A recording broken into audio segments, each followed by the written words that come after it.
I've been playing Tekken for a little over 2 years now. This isn't a flex or anything, but over the course of being a complete noob to someone who's somewhat competent, it blows my mind when people who've been playing longer than me struggle with recognizing their weaknesses and improving based on that. All over Tekken Reddit, character discords, and Twitter or YouTube are people begging the community to look over their games and to give them feedback. Asking for advice in general isn't a bad thing. In fact, it's a very good practice for improving because you're able to pinpoint your weaknesses and focus on what to improve. However, a lot of the time the advice can be blatantly obvious and nobody really knows how to review their own games, so they end up paying pro players hundreds of dollars to do so. I'm here to introduce you to the analytical thinking of high-level Tekken. The first step to reviewing your matches is by asking yourself a lot of questions. Yes, that's really it. Just start off by asking a dozen questions. Let me start with a basic one. Who are we playing against? Who are we playing as?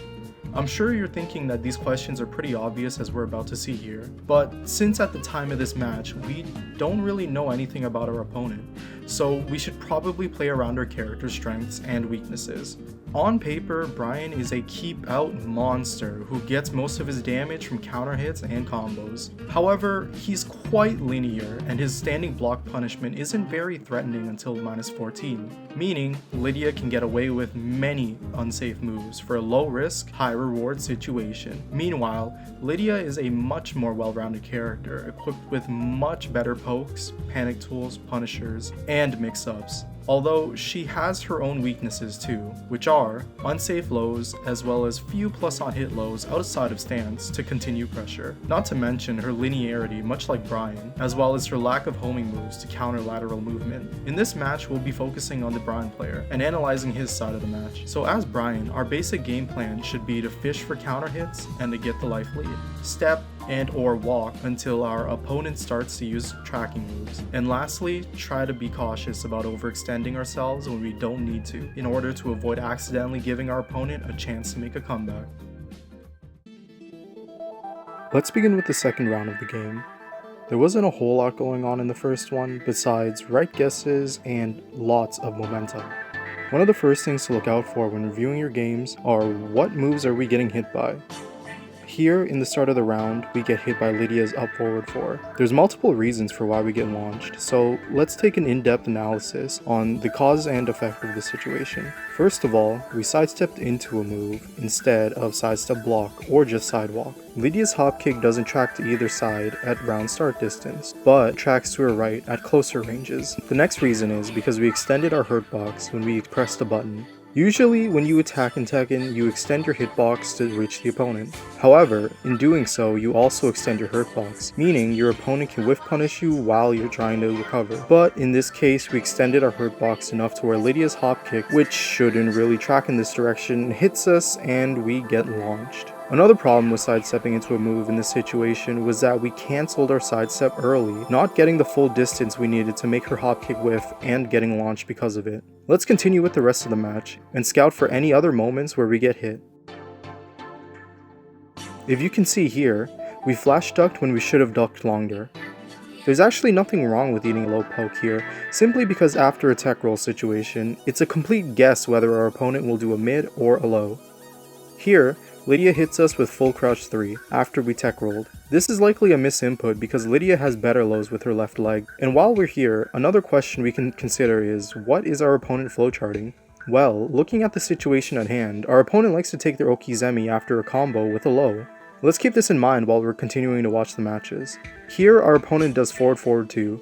Lydia's forward 2 is a mid punch that comes out in 13 frames without input, and gives her a guaranteed mix-up that leaves her in cat foot 1 stance.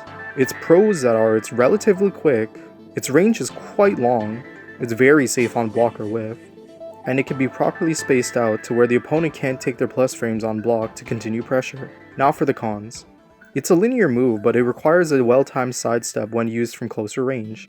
It comes out of a forward motion, which is good and bad. Good because it allows the player to extend the move to greater lengths, but bad because the move comes out slightly slower than it's intended to and can sometimes be misinputted into just forward 2. Now that we know about this move, we can sort of understand why our opponent used it. They wanted a relatively low risk mid poke to enforce mix-ups because we can't backdash while our back is towards the wall. Here we do a full sidestep into jet upper to whiff punish because we were hit by the hop kick a little while ago for being impatient on our sidestep, and as a result, we get a full combo as a reward for our patience. Continuing on with the match, they whiff a throw and we capitalize on it by launching them once again. The combo gets cut short and they get side splatted for an awkward wall situation, but we still manage to close the round with a well-timed forward 2. The next thing to be aware of is when are we getting hit? Moving on to the next round, we don't really adapt and we get sent into the same problem we faced earlier. However, do you remember what question was mentioned early on? What is our opponent flowcharting? And so if we recall what happened last time, we duck after the tech roll to punish the low they intended on doing previously. Unfortunately, we punish with our 13 frame instead of launching. This is something to write down for improvement, as block punishment in Tekken can often decide on a win or a lost game. But continuing on with the match, we take our knockdown Oki with a low as well. See, right here we probably tried ducking Lydia's 1-4, but our opponent mixes us up with one jab into hop kick. Unfortunately, we do lose a lot of health in the process and need to make a comeback with our rage. So, we block and notice that our opponent does a fast plus on block high, which leaves her at +4. At -4, Brian can still step a lot of Lydia's moves, so we try to retaliate by sidestepping into rage drive. However, it doesn't connect, as our opponent doesn't take their plus frames. Here we whiff forward 4, but it doesn't seem like it was a real whiff punish. I think we were just ducking expecting a low. This is something to consider because it tells us that our opponent's reaction time for whiff punishment isn't very quick, but let's keep this in mind as we move on to the next round. We backdash instead of sidestepping into the move like the first 2 rounds. This is a safe answer because we always lost a lot of HP and had to work our way back up the life disadvantage. So we backdash orbital to try and whiff punish something, but they did hop kick and get spiked to the ground. Our pickup doesn't reach and we whiff 1+2 and try to backdash. Somehow we get hop kicked, and it's probably because we backdashed into duck, which was what happened last round when we whiffed something and ducked into a mid. This was a smart low on our opponent's side because we had ducked looking for a high or low last round, and instead ate a launching mid for guessing wrong. So this time our opponent was sure we wouldn't duck and opted to do their most damaging low from standing because they were so sure that we'd stay standing, and it worked. After down back 3-2, our opponent decides to use a safer low poke to try to get us to duck at the wall, which doesn't work in her favor as we block and perfectly punish it. If you recall correctly, last round we took a knockdown Oki with our down back 3, and our opponent probably remembers that, which is why they decided on hard ducking after getting up. But we also remember that situation, and mix our opponent with a full backsway soccer kick, giving us a full launch into balcony break.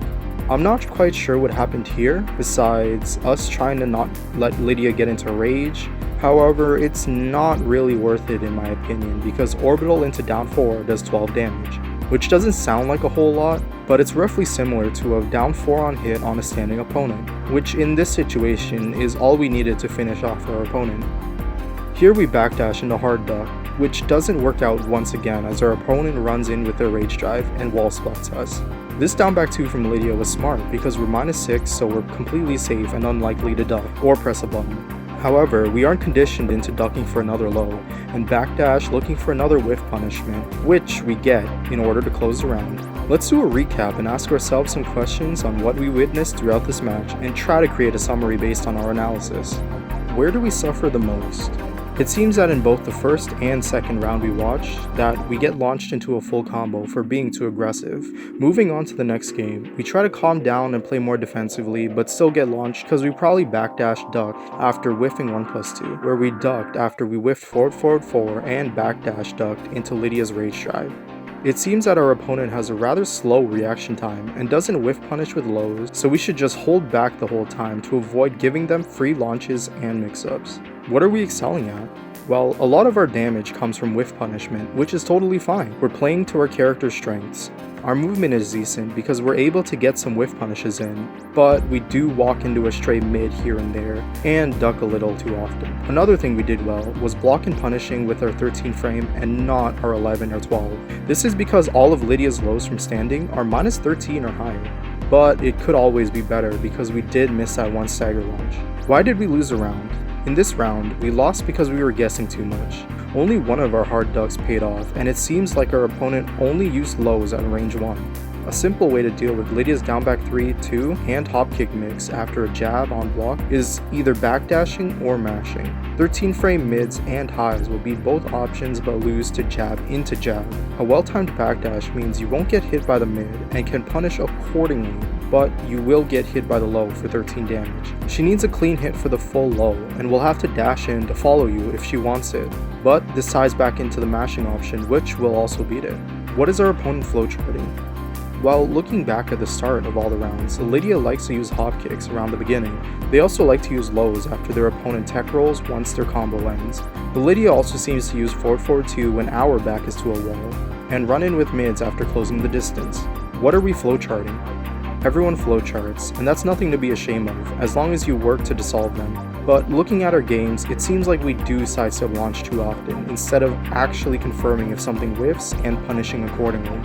Then there's the issue of us backdashing to a duck, which hadn't really worked out the whole game. Now to actually apply what we've learned about ourselves in a way where we can improve, that would probably be by living the matchup like mentioned before, and trying to find a training partner or somebody who plays the character to help you hone the muscle memory. If you're looking for people to do this with, try joining the character's Discord server and asking for games there, or in the Tekken Zaibatsu Discord server. It doesn't matter who you face, whether they're amazing or they're just starting out, as long as you get the experience required to be ready for the next time. Here are some final tips.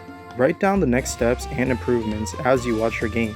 Take your time to analyze everything. Double check games. Try to watch over more losses than wins. Ask other people for advice because they might see things that you won't. Make an effort to look at your notes while playing to keep in mind what you need to be working on and not just playing without purpose. If you're still here, thanks so much for watching. It's very clear that you're trying to make an effort into taking your first steps into analytical thinking and high-level Tekken. But to summarize the video down, a lot of the first steps when thinking like a high-level player are to ask a lot of questions. There's tons of questions to throw out before, during, and after a match. If you're overwhelmed by the content covered in this guide, don't be scared. That's completely normal. It'll take several weeks or even months to fully grasp what to look out for, but over time it'll come naturally and at a lower mental strain. If you like the content, go ahead and jet up the like button and ask any questions in the comments. Me or another viewer are likely to come in and answer them as best as we can. Genius gameplay, dude. Alright, he blocked it. Oh, Oh my god!